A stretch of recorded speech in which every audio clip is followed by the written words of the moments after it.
All right, I get to evaluate Damon, and it's a privilege because he is an outstanding speaker. And so it really is an honor to be able to point out what he did to make his speech incredible. Really good. I mean, it drew me in. I was not bored. I didn't fall asleep. I totally loved the speech. And here's the reason why.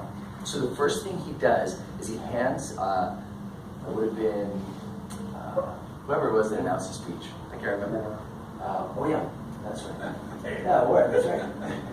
And he gave the title of the speech, "The Crazy Life I Live." So just by the title, it draws me in because I'm thinking, why is your life so crazy? What did you do that made it crazy? So I'm already intrigued.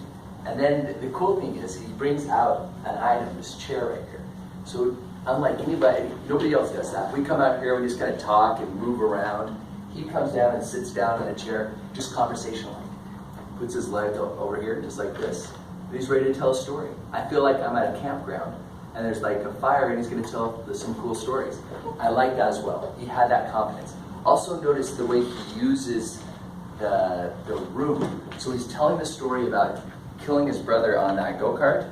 No, you just heard him. And then you pull him up the way and he smiles. You can see his smile as he's talking about it, and then he lets go.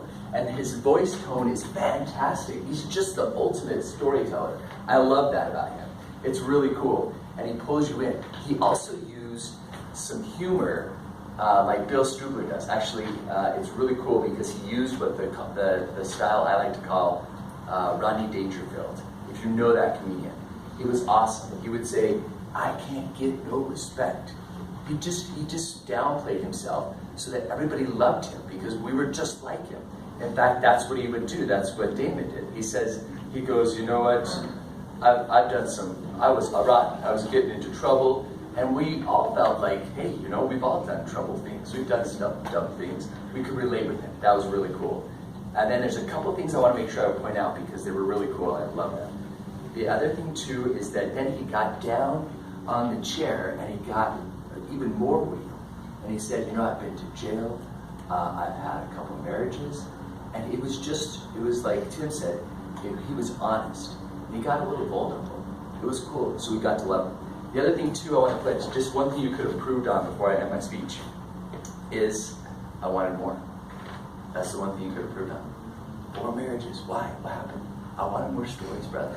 And then the last thing, how do you love women too much? I'd like to know more about that too. Thanks.